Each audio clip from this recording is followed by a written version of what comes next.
पठानकोट नगर निगम और हल्का भुआ के विधायक उस समय आमने सामने हो गए जब नगर निगम अधिकारी गांव डेरीवाल में लोगों द्वारा कब्जा ली गई जमीन को छुड़ाने के लिए भारी पुलिस बल का सहारा ले गांव में पहुंचे, जिनके सामने हल्का भुआ के विधायक आ खड़े हुए और अपनी पुरानी दबंगई के रूप में जाने जाने वाले जोगिंदरपाल विधायक का शिष्टाचार ही भूल गए और महिला पुलिस मुलाजिमों के खड़े होने के बावजूद गालियां निकालते हुए नजर आए। सुने और क्या क्या कहा महिला पुलिस मुलाजिमों के सामने विधायक जोगिंदरपाल ने। चुप करे भाजो अपने SSP कहो कि MLA साहब कहते हैं मैं कब्जा नहीं होने देना, पहले मेरी लाश तो नंग हो गई तो कब्जा करो, नहीं कब्जा मैं नहीं होने देना। जो चलो जो तुम गरीबों को कितना तंग इन्होंने ये मारन दे तो मैं तो जड़ा मैं पर्चियां पुर्चियां पाड़ देनी सारी उन्होंने दस कि मेरी गल सुन SSP ਨੂੰ कह दिओ SSP ਨੂੰ कह दिओ भी वो कहता मैं कब्जा नहीं होने देना। सरकार तो मैं लोकी भुखे मरे करते बेचारे, सरकार मैं है नहीं, सरकार मैं दसो मौके का विधायक मैं इत्थों दा भी सारे इलाके का गंद पठानकोट ते लिया के सुट दो। पिंड दे विच पठानकोट दे MLA दे घर सुट मैं गल कहना भी MLA घर ने सारे इकट्ठे हो के चलो मैं भी चलना गंद तेरे घर पाने इत्थे तू गंद पाण दे नहीं सर ने ट्राली ढक देने सवेरे सारियां सब ढक देनी ढालो डांग मैं फड़ना नाल हो के। आपको बता दें कि मामला पठानकोट नगर कौंसिल को नगर निगम का दर्जा मिलने के बाद कई सारे गांव पठानकोट से जोड़े गए थे ताकि निगम की आबादी को पूरा किया जा सके, लेकिन अब निगम में जुड़े गांव के लोग इन दिनों खासे परेशान नजर आ रहे हैं और इन्हीं में से एक गांव है डेरीवाल। यहां पंचायत की करीब 350 एकड़ जमीन थी जो कि अब निगम के अधीन आती है और अब निगम द्वारा इस जमीन पर कब्जा लेने के लिए निशानदेही करवाई जा रही है। लेकिन जब निगम की टीम पुलिस अमले के साथ जमीन की निशानदेही करने पहुंची तो हल्का भुआ के विधायक ने दखल देते हुए इस निशानदेही को रुकवा दिया, जिस वजह से निगम की टीम को बेरंग खाली हाथ वापस लौटना पड़ा। इस संबंधी जब गांव के लोगों से बात की गई तो उन्होंने कहा कि उनका गांव पठानकोट नगर कौंसिल से नगर निगम बनने के बाद नगर निगम की आबादी पूरी करने के लिए नगर निगम में शामिल किया गया था, जिसकी पंचायती जमीन का रकबा 350 एकड़ के करीब है और आज निगम द्वारा पटवारी और गरदौर को साथ ले यहां पर निशानदेही करवाई जा रही थी, जिसे विधायक जोगिंदरपाल ने रुकवाया है। उन्होंने बताया कि नगर निगम की टीम लोगों की मालकी की जमीन पर भी अपना दखल दे रही है, इसके चलते उनके द्वारा विरोध जताया जा रहा है। लोगों ने कहा कि पठानकोट नगर निगम द्वारा शहर का सारा कचरा उनकी पंचायत में फेंका जाता है, जिससे गाँव वाले खासे परेशान हैं। उन्होंने कहा कि नगर निगम की इस धक्केशाही के खिलाफ उनके द्वारा संघर्ष किया जाएगा। और वहीं इस संबंधी जब विधायक जोगिंदरपाल से बात की गई तो यहां वो पुलिस मुलाजिमों को धमकाते हुए नजर आ रहे थे। वहीं बात उन्होंने कैमरे के सामने भी बोल दी, लेकिन इस बार धमकी सीधी SSP को थी। अगर इस जमीन पर कब्जा किया गया तो वो स्थानीय लोगों के साथ मिलकर लाठियां भी बरसा सकते हैं। इसके अलावा पठानकोट से आने वाले कूड़े की ट्रालियों को रोककर पठानकोट के विधायक के घर के बाहर फेंकने की बात कही। यहाँ ये बात जिक्र योग्य है कि हो सकता है कि गांव वाले अपनी जगह पर बिल्कुल सही हों। उनका ये मसला विधायक साहब बैठकर भी हल कर सकते थे, लेकिन उनको तो अपनी सत्ता का नशा चढ़ा हुआ है और वो तो सिर्फ धमकियां ही दे सकते हैं जैसे पहले देते आए हैं। मैं अजय कुमार वार्ड नंबर 47 डेरीवाल ਦਾ ਵਸਨੀਕ ਆ। कारपोरेशन पठानकोट ਜਿਹੜੀ ਆ ਉਹ ਸਾਡੇ ਪਿੰਡ ਨਾਲ ਧੱਕਾ ਕਰ ਰਹੀ ਆ ਤੇ ਨਜਾਇਜ਼ ਜਿਹੜੇ ਆ ਨਿਸ਼ਾਨਦੇਹੀ ਕਰਕੇ ਬਿਨਾਂ ਹਲਕਾ ਪਟਵਾਰੀ ਤੋਂ ਬਿਨਾਂ ਹਲਕਾ ਗਰਦੌਰ ਤੋਂ ਕੱਲੇ कारपोरेशन ਦੇ ਅਧਿਕਾਰੀ ਜਿਹੜੀ ਆ ਜਿਨ੍ਹਾਂ ਨੂੰ ਸਮਝ ਹੀ ਕੋਈ ਨਹੀਂ ਹੈਗੀ ਵੀ ਕਿਹੜਾ ਰਕਬਾ ਕਿੱਥੇ ਪੈਂਦਾ ਕਿਹੜਾ ਰਕਬਾ ਕਿੱਥੇ ਨਹੀਂ ਪੈਂਦਾ। ਲੋਕਾਂ ਦੀ ਮਾਲਕੀਆਂ 'ਚ ਵੀ ਬੱਲੀਆਂ ਲਾਈ ਜਾਇਆ ਕਰਦੇ ਆ, ਲੋਕਾਂ ਦੇ ਘਰਾਂ ਵਾਲੀਆਂ ਜਗ੍ਹਾ 'ਚ ਵੀ ਬੱਲੀਆਂ ਲਾਈ ਜਾਇਆ ਕਰਦੇ ਆ। ਸਾਰਾ ਹੀ ਅਨਲੀਗਲ ਇਹ ਕੰਮ ਕਰ ਰਹੇ ਆ, ਜਦ ਕਿ ਇਹਨਾਂ ਦੀ ਡਿਊਟੀ ਬਣਦੀ ਆ ਵੀ ਹਲਕਾ ਪਟਵਾਰੀ ਨੂੰ ਹਲਕਾ ਗਰਦੌਰ ਨੂੰ ਨਾਲ ਲੈ ਕੇ ਨਿਸ਼ਾਨਦੇਹੀ ਕਰਨ ਤਾਂ ਜੋ ਸਹੀ ਨਿਸ਼ਾਨਦੇਹੀ ਹੋ ਸਕੇ। ਸਾਡੇ MLA ਸ਼੍ਰੀ जोगिंदरपाल ਜੀ ਆਏ ਸੀ, ਉਹਨਾਂ ਨੇ ਇਹ ਨਿਸ਼ਾਨਦੇਹੀ ਬੰਦ ਕਰਾਤੀ ਹੈ।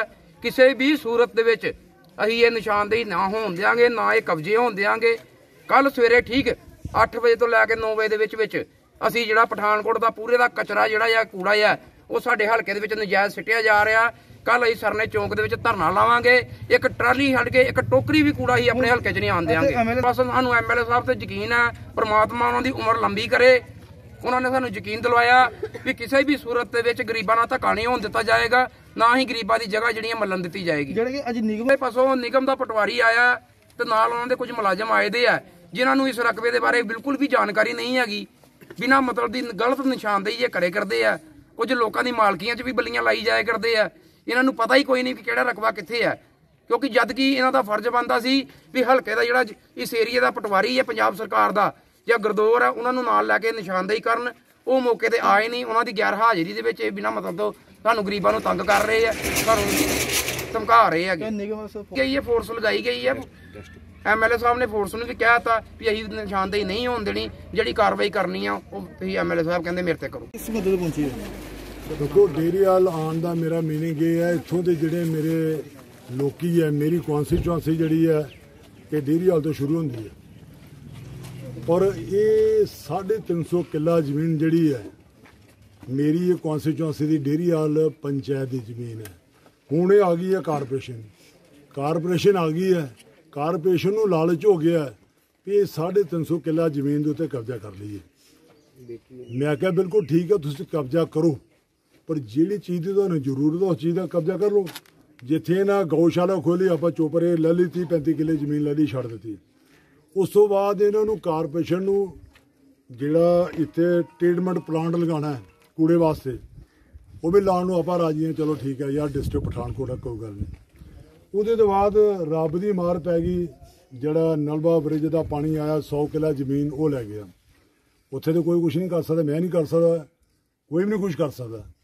उहदे तो बाद 100-150 किला जमीन जिहड़े गरीब लोकी है, किसी को किला, किसी को 2 किले, किसी को 3 किले है, इन्हां दी रैगूलर 47 तो बाद गरदौरियां प्लस इंतकाल प्लस कब्जे झोने लगे हुए हैं और चाही पानी जिहड़ा इन्हां नूं नहरी पानी लगता पिया। बारियां पानी दियां जी पक्कियां पक्का बारियां बनी होनियां इन्हां दियां सरकार वालों बनी। ते हुण आ गई कारपोरेशन की भी असीं उन्हां लोकां नूं जुआड़ देना, उन्हां लोकां दी जमीन खोह लैनी है। ਇੱਥੇ कोई कमजोर MLA नहीं हैगा, इत्थे प्यो का पुत्र जिहड़ा आएगा ना, मैं कद भी कहा भी बंदे का पुत बना के भेजांगा। मैं अज मैं कोर्ट च केस लाता, ये तो बाद कोई अधिकारी इत्थे लुभा डांग मैं आपे चलावां अंगणे ते। मुलाजम जिहड़े पुलिस दे मैं कहता भी अपने SSP नूं कह दे भी MLA अड़ गया, जे तू आना मुकाबले तू आ जा। सर जिद्दां कारपोरेशन दे कहता है भी अपने DC नूं कह दे भी MLA साहब ने बंद करता, तुम भी मेरे ते पर्चा देना दे दे। मैं बलियां पुट्टियां कल उत्थे और मैं चुक के सुट्टियां नाल उत्थे बलियां, मेरे दे दिओ जिहड़ा पर्चा तुसीं देना और मेरे इत्थे कब्जा नहीं मैं होण देना। जो मर्जी 1.5 साल सरकार जे मेरी है, बिल्कुल कब्जा नहीं होण देना। जे महाराज की कृपा इन्हां दी कृपा दे नाल मैं मुड़ के जित गया तो कब्जा अगले 5 साल भी नहीं होण देना।